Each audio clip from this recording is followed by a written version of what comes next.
All right, now here we go. Senator Garcia, tab 1, the big show, CS for Senate Bill 56, weather modification and geoengineering. You are recognized to explain your bill.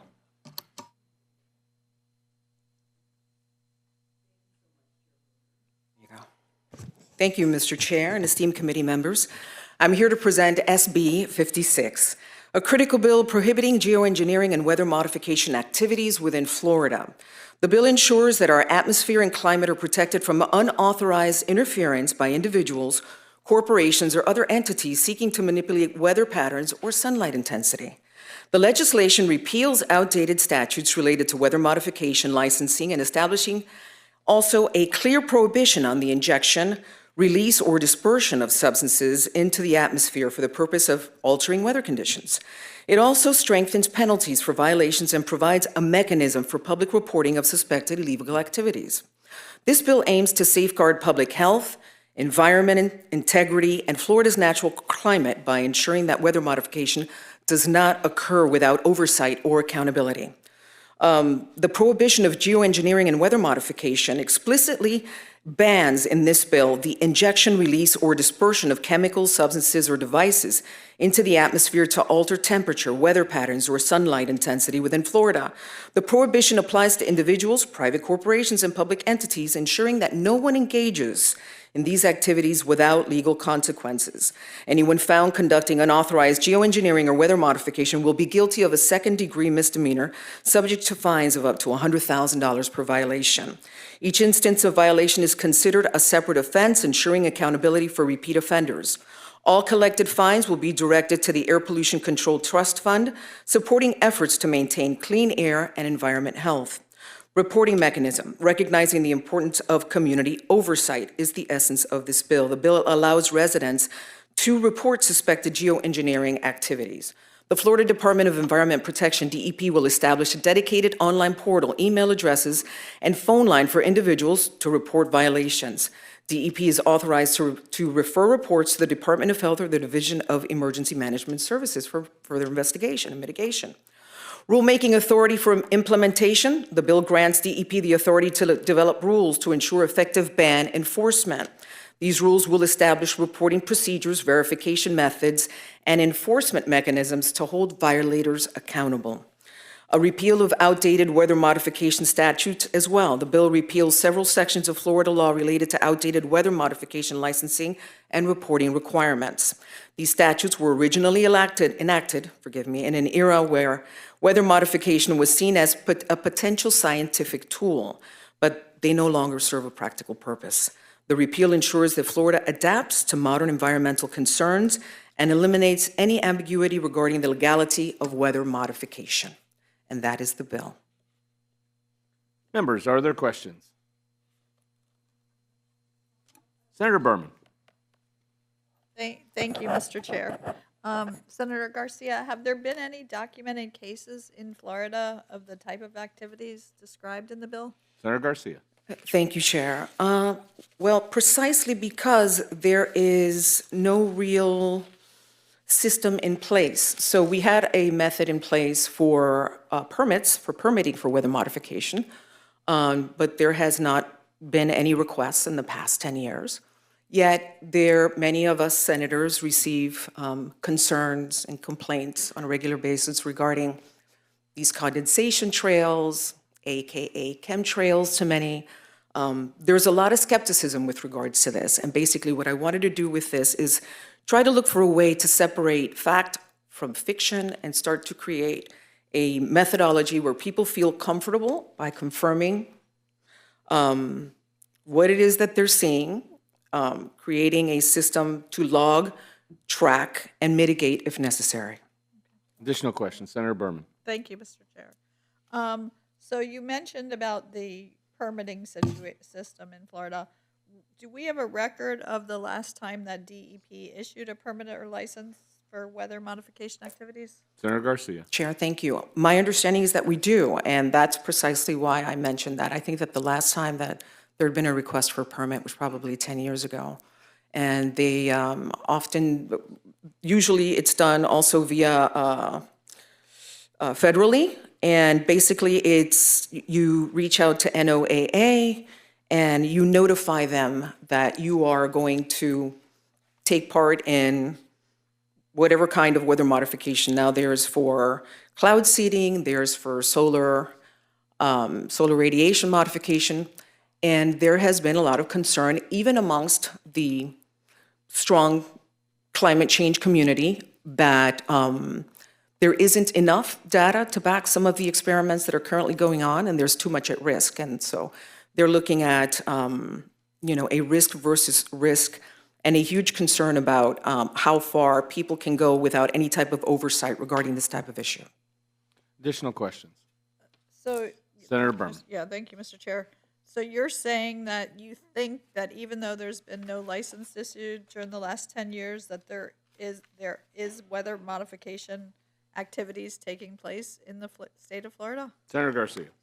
Thank you, Chair. There is some type of activity going on. We get, once again, seven senators, and I'm sure that several people here in the chamber, I can hear in the background, assess to seeing activity that they don't know what it is. They're concerned about the kind of activity. They have no one to call and confirm with. And basically, whether fact or fiction, what we want to do is be able to log, track, investigate, and mitigate. Additional questions? Senator Berman. So then, is DEP under your bill required to investigate all reports? Senator Garcia. Thank you, Chair. Yes. Yes, that is the methodology that we will create, where there will be an email, a telephone, a place to basically call, express your concerns. They log it, they track it, investigate, and then mitigate if necessary. And Additional questions? one Senator last Berman. question. Thank you. One last question, and then I'll let anyone else. So will DEP require additional staff or resources to create this database and respond to the citizens' reports? Senator Garcia. Thank you, Chair. Yes. Thank you. Senator Arrington, any questions? Thank you, Mr. Chair. Good afternoon, Senator. Question for you, because I did see this in the last bill stop and had a few folks question me, or had some questions. Are you familiar with the MAG Lab here in Tallahassee? Senator Garcia. No, I am not. Senator Arrington. Thank you. I learned since coming up here, it is the largest and highest powered magnetic lab in the world. And a lot of Tallahassee locals have concerns or theories that it controls the weather here, that it keeps the hurricanes out of Tallahassee. Some folks in the audience might nod their heads. So just wondering, some of the locals want to know, would your bill affect or have anything to do or, I guess, interfere with the MAG Lab? Senator Garcia. Thank you, Chair. Not something that I've considered at this time, but basically what I want to do with this bill is put things into perspective. I think that if we create a system where you can call the Department of Environmental Protection and complain or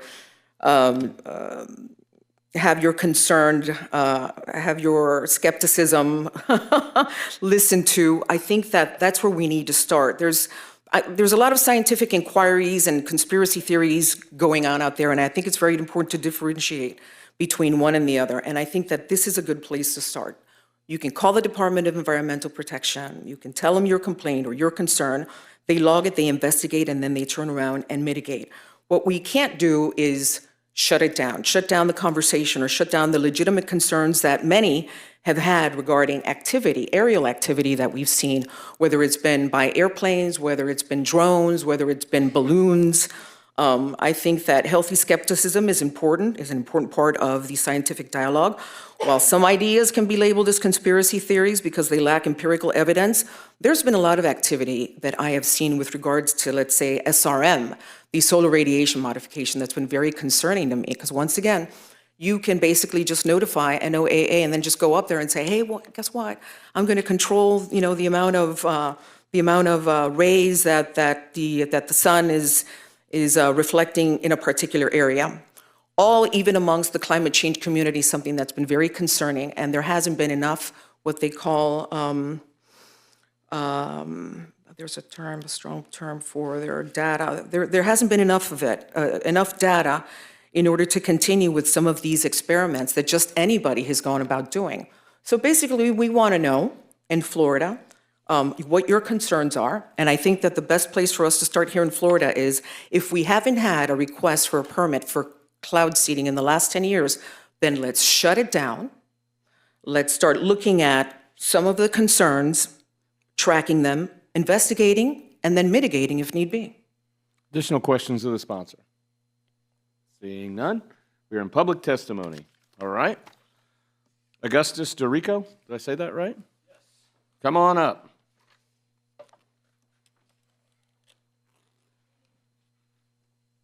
Excuse me. You are recognized. Thank you for being here. Thank you very much, Chair. All right, we have a lot of ground to cover relatively briefly, but in short, my name is Augustus DeRico. I'm the CEO and founder of Rainmaker. We're a cloud seeding company that is enhancing precipitation via advanced radar and also drones for the sake of supplementing water supplies for farms, cities, reservoirs, and wildlife throughout the United States.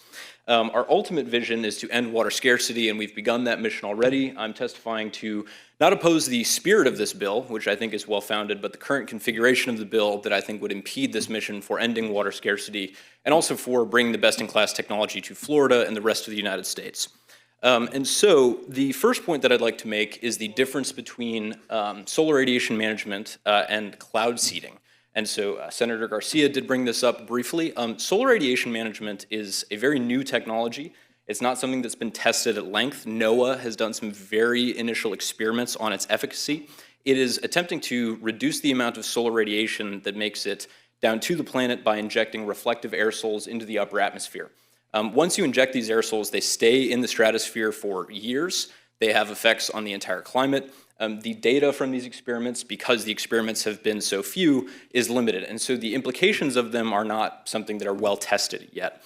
Cloud seeding is altogether different. The only similarity is that it has to do with the atmosphere. It has to do with the low atmosphere. It's a mechanism, or it's a tool that either freezes the water in existing clouds or condenses the droplets in existing clouds into bigger snowflakes or bigger droplets such that they fall onto your target watershed or farm. It's a technology that has existed for 80 years in the United States. It was patented by GE in 1946, but it hasn't been viable for a long time because we didn't have the appropriate radar to measure exactly what its effect is. I can tell you definitively that there is not cloud seeding going on in the state of Florida because you would be able to see its effect on radar. So the National Center for Atmospheric Research produced some great results from what's called the SNOWY campaign, where they were able to verify cloud seeding's effect, and they saw tens of millions of gallons of precipitation occur from each of their interventions, and that was very, very easily distinguishable on radar. It also is worth saying that it's local in its scope, and it is very short temporally. So if ever there is cloud seeding going on and you don't like the consequences of it, there are unintended consequences, and it's quite well characterized so the unintended consequences are minimal. You can stop whenever you like. So that point of differentiation between solar radiation management, which is something that I think the public should scrutinize more heavily, and cloud seeding, is important to make from the top. Then the second point I'd like to make is that, well, it has to do with the safety of cloud seeding, right? Because this has to do with environmental health, particularly pollution. Cloud seeding is conventionally done with a chemical called silver iodide. Its LD50, so its lethal dose, is 10 times higher than aspirin. And we're using about 50 grams per each operation. That's as much as can fit in the palm of your hand, right? That's less flour than is in a slice of bread. So the amount that accumulates into watersheds is in the parts per trillion after decades of operation, and we have data to prove that from programs that exist throughout the United States.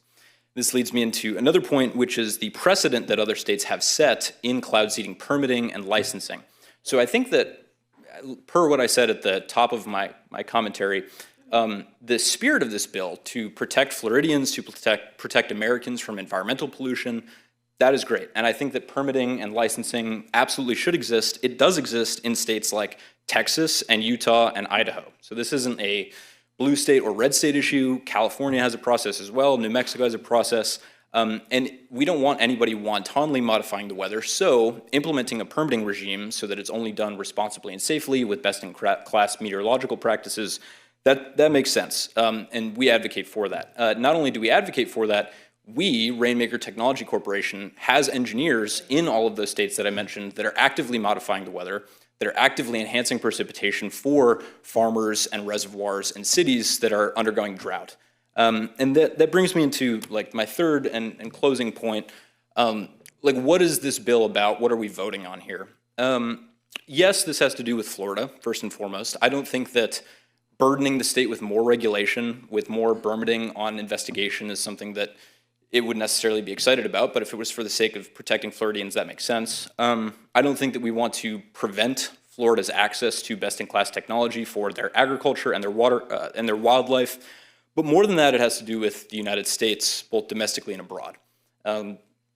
No ifs, ands, or buts. Mar-a-Lago exists here. Florida is a very consequential state within the United States. And if weather modification is banned here, that sets a precedent to deprive farmers in even more arid regions of the country from getting access to water from cloud seeding. And so if only for the sake of other Americans, for other farming interests, for other cities like Salt Lake, which is currently radically under budget for their water supply, and people are getting respiratory issues from the dust kicked up from the evaporation, cloud seeding could mitigate that. If this precedent is set here, it could affect other Americans. And not only could it affect us immediately within the United States, but long-term it could affect us geopolitically, because China has a $300 million annual budget for weather modification research and operations.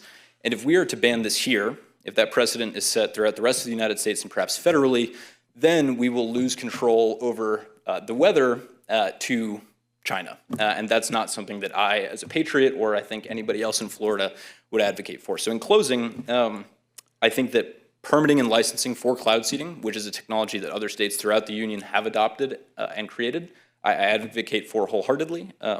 But SRM is something altogether different. Thank you, Mr. Dorico. I think Senator Pizzo has a question for you. I do. Might have like 1.5 questions. Have you, as your firm, submitted for any kind of licensing or permitting here in the state of Florida? No, we have not, but I'd love to later this year. Paul? Yeah, go ahead. Back and Why not?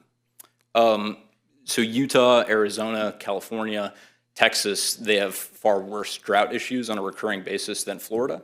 And so the demand for it hasn't been as impending and as great as it has been in the southwestern United States. Okay, and then to follow up on sure. I'm actually kind of familiar with silver iodide, and obviously its most drastic effect is, I never say this right, is it argyria?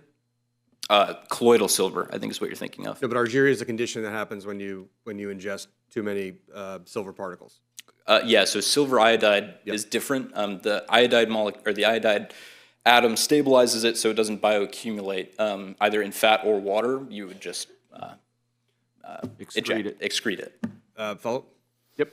But it leads to what is colloquially known as like the blue people, like your skin turns purple. That's exclusively silver. Like I said, the iodide molecule makes this a much safer compound. Okay. And I have read some studies actually that were sent to me. There are 37,000 people employed by the nation of China. They do everything from cloud seeding to end dust situations. And they also made sure that it rained in the Olympics outside of Beijing so it didn't interfere and we were rain-free for the Olympics then. But there have been some conditions that have resulted from, and I think we have it in a small section of a mining community in Kentucky, but there actually is this argyria as a result of it. And they're not denying that it happens. These are mostly used for agricultural applications, right? Well, so first of all, you would not get argyria from silver iodide, once again, because of the iodide atom, although I think that chronic silver exposure is a bad thing. Moreover, even if the silver iodide were to decompose into silver itself, we're operating in the parts per trillion regime, which is far, far, far beneath what would be considered toxic over any time scale for humans or the environment. Then, per your other point, yes, China does have 37 to 40,000 people employed in their weather modification office, and Rainmaker's ultimate vision is, as a show of force, as a show of American technological strength and dominance, to provide fresh powder and snow to the Utah Olympics in 2034, rather than totally cede ground on this really strategically important technology to China and let them do that again, per the 2008 Olympics. And just one last question. Go ahead. St. Thomas Aquinas, I think, proved that which is of matter cannot be of matter as a conclusive proof from a theological perspective. But here's a question I have. Is there a fixed amount of water molecules in a local or in a universal atmosphere? Critically important question. Because it would seem to follow that if whatever you're taking from the atmosphere, naturally occurring from the atmosphere to seed a particular targeted area, is taking a natural precipitation or weather pattern from some other area that might also be depending upon its natural cyclical precipitation schedule. No, so the question of stealing from Peter to pay Paul, right? That is a question as old as cloud seeding itself, and it's one that I think requires sophisticated permitting to ensure that that's not going on. What I'll say is, yes, there's a fixed amount of water on the planet in the atmosphere. However, 91% of all the water, so vapor, liquid, and ice, that traverses the continental United States does not precipitate over the United States. Moreover, most precipitating clouds are only about 20 to 40% efficient. So most of the water from precipitating clouds does not actually come down. Moreover, lots of clouds don't ever naturally precipitate. And so what you can do with sophisticated radar processing like we've developed or probes is identify clouds that are never going to naturally precipitate or that are going to precipitate over the oceans and then purely do positive sum seeding by targeting those clouds rather than depleting other watersheds. Sorry, I have one follow-up question. It's in two parts. There's a tipping point for, I mean, we're going back to third grade here, but cirrus, cumulus, nimbus. I mean, there's a tipping point when you reach a saturation level of a cloud formation where it lets go and just lets loose. So even in its travels, and I agree with you, but the supposition is that even in its travels, it may be picking up more, becoming more dense, and at some point falling wherever it falls. But if you were to go ahead and target an area, let's say, for instance, by way of exercise, to bring potable water to the west, we wanted to go ahead and dam up and then fill the Grand Canyon, that is placing and depositing a large volume of water, which would otherwise be precipitation somewhere in the world. So if our clouds drop rain in the Atlantic or on the coast of Portugal, then presumably we're getting Japan and Korea's clouds that began and formed and then rain on the west coast of California. So my question is, if you're depositing a large volume of water in one particular area, doesn't it naturally follow that it's taking away from some other area later on? No. Now, climate systems, weather systems, very complicated, very dynamic. And again, targeting clouds. I'm not that bright, so you can educate me. No, me neither. But we've got some great scientists at Rainmaker, thanks to Dr. Caitlin Susky. She's watching at home. Anyway, no, the oceans. The oceans and evapotranspiration from land are constantly replenishing these systems. Most atmospheric rivers that come from the Pacific, most of the tropical systems that come up from the South Atlantic, their vapor never makes it to the other coast. So we would never deplete Europe by seeding and by inducing precipitation on the western United States. We would never deplete Greenland by inducing precipitation over the eastern United States from tropical systems.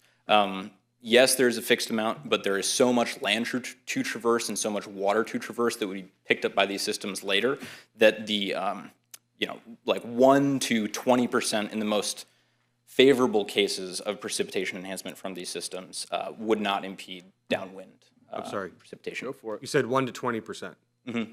In a 1 hour storm, how much water falls and accumulates on 1 acre of land? You know, I do. In a 1 hour storm, it depends on the rain rate. In a 1 hour average rainfall onto 142,000 square foot acre of land, do you know how many gallons of water fall into 1 acre? Average rainfall in Florida, it depends on the system. You pick wherever you want. In the Central Valley, I think it's about 12 inches cumulatively per year, so it's probably something like a 20th of an acre foot or so, which would be like 50,000 gallons-ish. Okay. In 65 minutes in South Florida, in Miami-Dade County, 1 acre of land can take up to 360,000 gallons of water. So it's about an acre foot, yeah. So when you say 20% of an area's targeted rainfall, you're talking about tens of millions of gallons of water.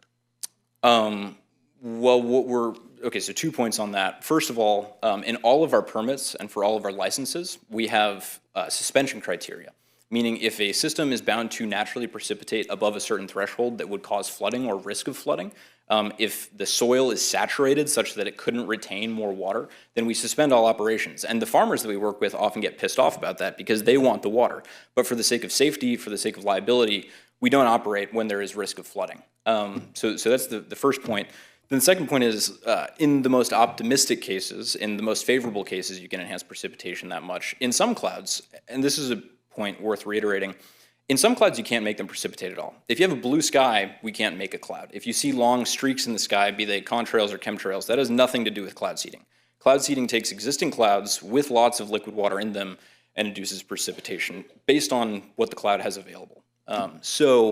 I think that risk of flooding, concerns about flooding, it's something that absolutely should be regulated, and I would advocate for that in the state of Florida, just the same as Texas and Utah and Idaho have. Additional questions? Senator Berman. Thank you, Mr. Chair. You just said whether they be contrails or chemtrails, so do you believe that that chemtrails are a thing? Many have asked. I think that contrails certainly are something that would occur without any additives or without any malevolently added pollutants to jet fuel. Could it be that there are additives to fuels or activities from planes that would impede human and environmental health? Yes, and there is precedent of the United States government doing chemical weapons testing over Missouri and other places in the country. So should we scrutinize that? Yes, absolutely. Can we distinguish that very easily from cloud seeding and identify cloud seeding and its effect? Yes, also, absolutely. Additional questions? Seeing none, we are still in public testimony. Thank you for your testimony. Thank you. Renee Cummings, speaking for. Come on up. You are recognized. I'm speaking for me, as well as there's a group called Florida Sky Watchers, if you may. So just a couple of points, if I may. Florida is the 5th wettest state in the entire United States. I'm not really sure what benefit that would have. We also noticed a lot of flooding, which is probably precipitated by this cloud seeding thing that devastated Helene and some of these other areas. What I will say is I am a 5th generation, I'm a little nervous, sorry. I'm a 5th generation North Floridian. I come from a long line of beekeepers on the Apalachicola River, cattlemen, farmers, fishermen, hunters, outdoor enthusiasts. We are all cloud and weather observers. In the last 3 years, I began noticing observable chemtrails. Those chemtrails be open, and I've got multiple pictures I can show you. Totally black out our sky. How many days of sunshine do we have now in the beautiful state of Florida? If you all look up, you will see it. I have seen observable flight patterns through flight radar of pilots that are not, there's no flight pattern, or there's no flight path on note that are taking off from little small airports that are, don't know. And you can see how they're zigzagging all through the skies. I have noticed odd flat cloud formations. We've all seen the severe weather. We've all seen the unseasonal weather. I am an avid garden. I have noticed a huge decline in my personal little garden of insects. When's the last time you had to have your windshield cleaned? Do you remember driving down the road and having to get your windshield cleaned? The insects are dying. There have been numerous soil studies showing elevated mercury, aluminum, and barium, and all this is documented and available for you to go research. I have 4 beautiful daughters. I hope to have grandchildren. Our environment is being poisoned. It is unregulated. We don't know who these people are. We don't know what they're doing. And I disagree. A tiny amount of silver oxide or whatever it is he wants to put in, no. We at least owe humanity to determine the origin and the impact long-term on our environment. Both President Trump and Robert Kennedy have both questioned the spraying of who knows what. 1 in 34 children now have autism, up from 1 in 10,000 over 20 years ago. There is nothing more important than protecting our air and water. And then, if I may, I belong to Florida Sky Watchers Facebook group.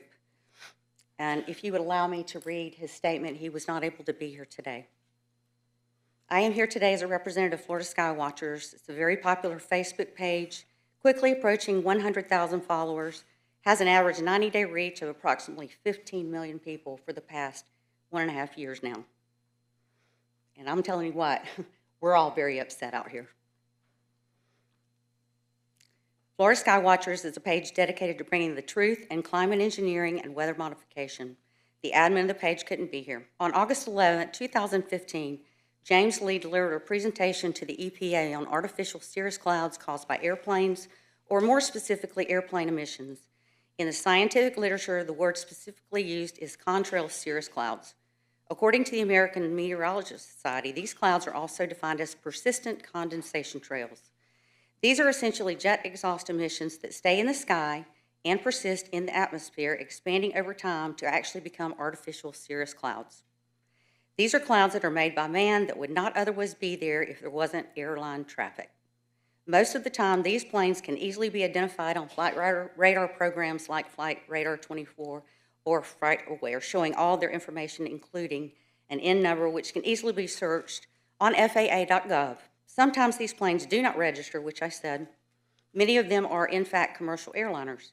They are altering the atmosphere while producing artificial cirrus clouds that are often synonymously referred to as chemtrails. But this is merely just one aspect of this conversation on weather modification. There is a myriad of information on Google Scholar about aviation pollution and contrail cirrus clouds and inadvertent weather modification. The major takeaway from all of this is that these artificial clouds have a radioactive heating effect that traps heat and ultimately is warming the planet. Now, it can no longer be hidden from the public. The public outrage and awareness of this subject is more than it's ever been. People know something's not right, and they can see the skies being destroyed almost on a daily basis. They can feel the effects of the artificial clouds trapping radiative heat and causing temperatures to rise. Most MSM meteorologists will simply pretend like these are natural cirrus clouds instead of choosing to educate their audience. They still present weather in 8-bit cartoon graphics, not much different than the original Nintendo. There is nothing natural about any of this, though. For decades, a new climate science, has emerged known as geoengineering. And this is the reason why we are all here today in an effort to protect our skies and put an end to this madness, protect our water and the very air that we breathe. In August 2019, MIT Technology Review published a paper titled, "What is Geoengineering and Why Should You Care?" The paper states by saying, "It's becoming clear that we won't cut carbon emissions soon enough to prevent catastrophic climate change. But there may be ways to cool the planet more quickly and buy us a little more time to shift away from fossil fuels." But what is geoengineering exactly? It is the theoretical science of reflecting more sunlight back into space so that the radiant heat and energy of the sun never reach the earth. The motivation behind it is to attempt to slow down the heating of the atmosphere that aviation traffic is responsible for causing. Geoengineering is a theoretical science that is actively attempting to change the albedo of the planet while also attempting to do it in a clandestine fashion that is far removed from the public eye. Ms. Cummings, how much longer we got here? Like 2 more than 3 All minutes. right, let's Thank go. you. I appreciate it. Combine this with secret military experience like Operation Popeye and Project Cirrus, and now we have legitimate moves across the United States for weather modifications. I believe there's 5 states now that are working on legislation, one of which has passed. I could go on and on. So I guess if you want me to be done, there's more about sulfuric acids and all the blah, blah, blah. You're 'Cause free to these are submit that to the committee. Thank totally you very weather much out. for your Okay. testimony. Thank you. Appreciate I it. Bradford Thomas, speaking for.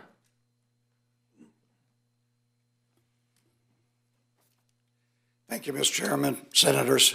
My name is Bradford L. Thomas. I recently retired from the District Court of Appeal for 20 years service.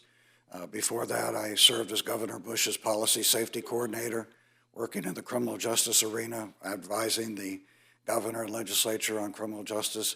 Before that, I was a felony prosecutor for 4.5 years here in Tallahassee. And way back when, I was an environmental lawyer for the Florida Department of Environmental Protection. I'm here to offer my support for this legislation. The only recommendation I would make is that I think the offense created under the statute should be a felony. That anybody that drops these particles in the sky should be facing a minimum of 5 years in state prison. It's that serious. I'm going to read the list of chemicals in just a moment. There's a recent report from under the Biden administration, the presidential report, the congressional report on mandated solar radiation modification. Solar weather modification has been authorized under federal law for many decades. One reason why there is no reporting is that they're not required to report. They're exempted from reporting. That's why there's no request for permits from the Florida Department of Environmental Protection. And with all due respect, I must respectfully disagree with the speaker on cloud seeding. This has nothing to do with cloud seeding. It has nothing to do with creating rain. But I'll just give a personal anecdote in that I recently moved to St. Augustine. I've been going there for 40 years to beautiful Crescent Beach.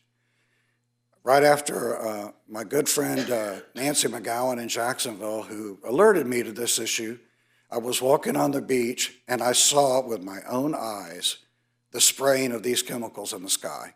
There must have been 15 aerosol trails in the sky, including trails making an X. I was shocked. I've lived in Florida my entire life. I know what the Florida sky looks like.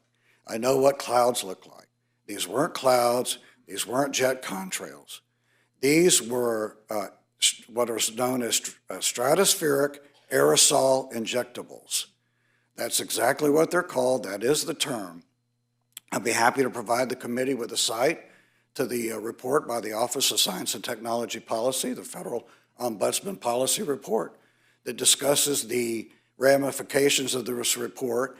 And at page 43, paragraph 2, it notes, funding has been provided. And it's my understanding that in the federal budget in the current fiscal year, there's $6.5 billion of funding for this activity. There is no question that this activity is occurring.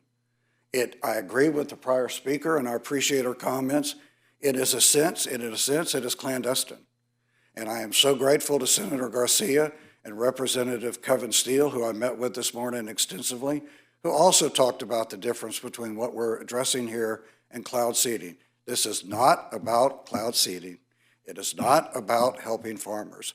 This is about prohibiting the injection of aerosols into the atmosphere for the purpose, as the prior speaker correctly noted, reflecting sunlight back into space. It is essentially an attempt to reduce what some consider to be global warming, man-made global warming. It injects serious chemicals, including silver iodide, silver dioxide. Sorry, I dropped my phone, so here we go. Silver dioxide. Sorry, Mr. Chairman. And several other chemicals. Silver iodide, silver dioxide, aluminum barium, strontium, cadmium, polymers, microplastics, and black coal. These are released as nanoparticles that are easily inhaled.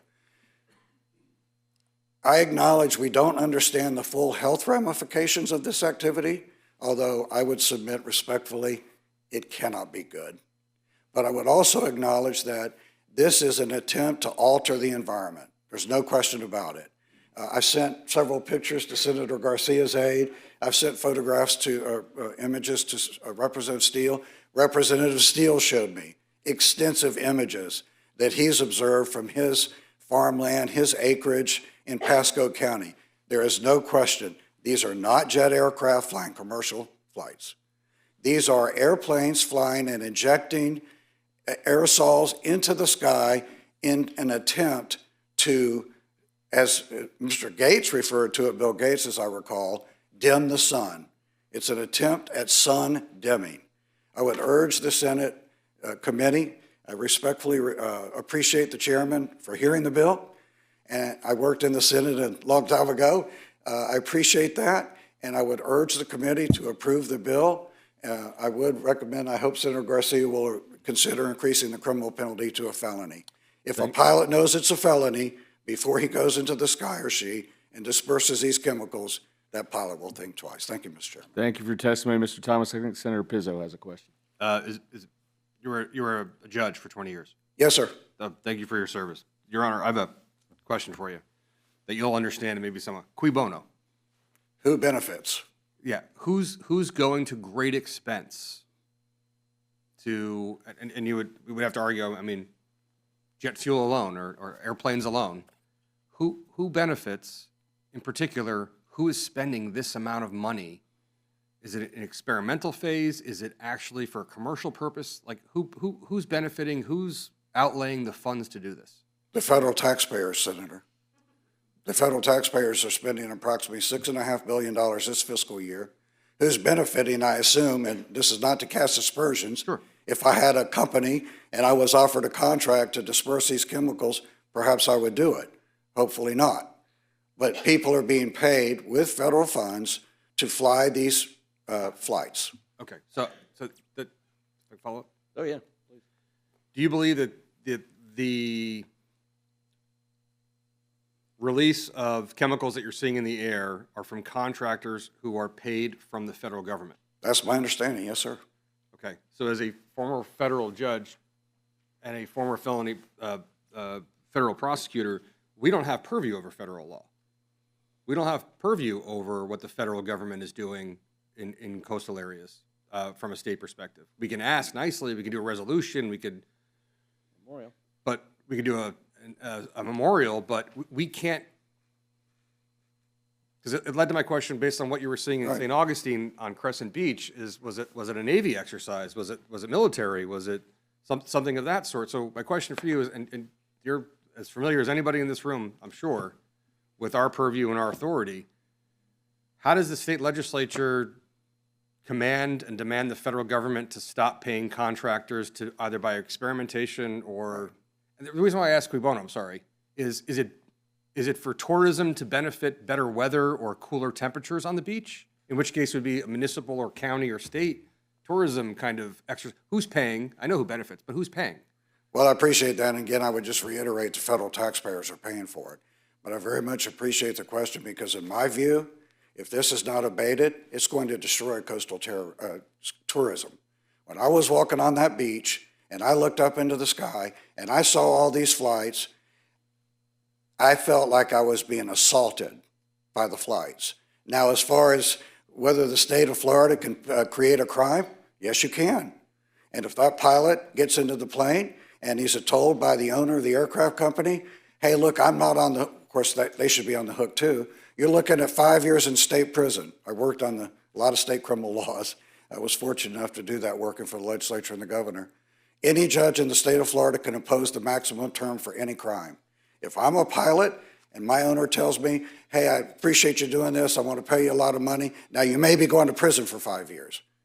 My bet is the pilot's not going to do it. And by the way, I appreciate you mentioning the technology. Mr. Chairman and Senators, there have been 37,000 patents issued in regards to weather modification. Now, about 20,000 of those are military, Senator, as you said, but 37,000 patents. I know every senator in the room and most people in the audience know a patent is very, very difficult to obtain. You have to show a working model, as Representative Steele mentioned to me today. And I'm not the most informed on this. I'm learning along the way too, but I know what I saw with my own eyes. I've read the federal laws to a great extent, and I hope and pray that the Senate committee will approve this legislation. Thank you, Mr. Thank you, Judge Thomas. All right. Thank you for your testimony. Linda Bell, wishing to waive and support. Thank you for being here. Anybody else wishing to testify? Seeing none, members, we are now in debate. Sure. Senator Pizzo. I came here, the last meeting, and this meeting, with some anticipation of probably teasing Senator Garcia a little bit, maybe getting some Reynolds wrap around my head. But this is sort of analogous to when we were dealing with unemployment, and the firm that handled the unemployment website was telling us that they're too sophisticated for anyone to watch them or to oversee them or to watch their work. So, listen, we don't have a hotline for UFOs. But, we have former naval officers that are absolutely sure that what they saw was not made by us if we have cutting edge technology. I always wondered why in the city like Coral Gables at the time that I lived there, they had water restrictions on when you could water your lawn, but then flooded streets with 2 hours of rain. I always wondered why we didn't just have cisterns like other countries do and just collect water and be able to recharge it for irrigation. We don't have a lot of success with hotlines in Florida when you have complaints about things. But if we're looking for a central repository for these complaints to go, I don't read the bill, neither does my staff, of a requirement of a follow-up investigation, more of a fielding it and screening it kind of thing. This gentleman is very intelligent. Great presentation, fantastic mullet. I mean, fantastic. I mean, business was in the front today, but fantastic. But we're in a situation where I think we should take a pause and perhaps support this because I couldn't get the chief science officer for Florida on the phone. I've been trying him for the last week. My office has. He might be up here sometime this week. I haven't heard him chime in or say yay or nay. I have kids. I'm going to have grandkids in Florida. I don't want stuff shot in the air when there's only one person in the room that can explain what it is, and we're disputing about whether or not the consumption of which can result in toxicity to human bodies or to the food supply. So you know what? I came in here to tease you and bust you, and you're walking out of here with my yes vote. Additional debate, members? That's great. Seeing none, Senator Garcia, you are recognized to close on the bill. Oh, my goodness. I prayed for this, Senator Pizzo. I really did. You know, I suffer from anxiety, and I'm a bit of a perfectionist, and I would never, ever come up here and propose something that I think that would not be relevant, waste anyone's time. But I myself, I started going down this rabbit hole and began to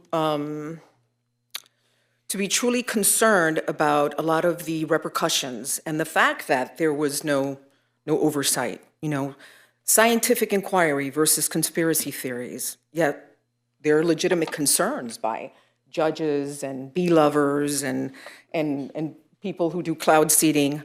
There is a lot of skepticism, but that's politics in general. What I would like with this bill is to encourage dialogue. I'd like to keep everyone informed, and I thought that the best way of doing so was by creating a repository, as you mentioned, to log, track, investigate, and mitigate. And I know that there is a huge interest in this. When I first posted the bill, I mean, it was Africa, Switzerland, France, Australia. Why are you doing this? And everybody had some type of feedback, and I thought to myself, why is Australia, Africa, Switzerland, and France calling and concerned about what we're doing in Florida? That's where I first started. But there are real concerns regarding weather modification as a whole, and as the judge mentioned, there's a bunch of references. NOAA's State of the Science fact sheet on solar radiation modification, and once again, you start reading this and you go down this rabbit hole, and it's concerning. Congressional research, a mandated plan and governance framework for solar radiation, published in June of 2023. United Nations, One Atmosphere, an expert review on SRM research, solar radiation modification research. Some of these documents emphasize the urgent need to reduce Earth's temperature due to climate change. The well-known method is solar radiation management modification, particularly through stratospheric aerosol injection, involving the injection of these aerosols that have already been mentioned. Yet the discussion amongst this climate change community were the concerns of risk versus risk analysis, weighing the dangers of rising temperatures against potential hazards associated with this. While some dismiss these concerns as conspiracy theories, in itself there's a lack of empirical data supporting the effectiveness of solar radiation modification. Skepticism, even within the climate change community. As a matter of fact, when you look up and you ask, all right, what is the carbon footprint for solar radiation modification? Because that's what they want to try to reduce. And in itself, they say, when it comes to marine cloud brightening, they say that they haven't been able to weigh the effect of the ecosystems without directly reducing greenhouse gas levels. So why are you doing it? Why are you risking it? Why are you putting, I mean, our air, our soil, our water? What I wanted to do with this bill basically was that, separate fact from fiction, continue to have a dialogue, having a repository for Floridians to call, vent, so that we can later log, track, investigate, and mitigate, and continue to be the wonderful sunshine state that we are. And with that, I close. Julie, please call the roll on CS for SB 56. Senator Arrington? No. Senator Burton? Senator Collins? Yes. Senator DeSigley? Senator Fine, Senator Grahl, Senator McLean, Senator Pizzo, Senator Rodriguez, Senator Sharif, Yes. Senator Trudeau, Chair Berman, Chair Broder, Yes, and members, by your vote, please show CS for SB 56 reported favorably. I appreciate it. That concludes our agenda. Does any senator wish to be recorded? Senator Sharif, for votes they missed, so everybody knows where we are. Go ahead. Thank you, Mr. Chair. I had a meeting that I couldn't leave with the governor, so I would like to be recorded as a yes for items 2 through 7.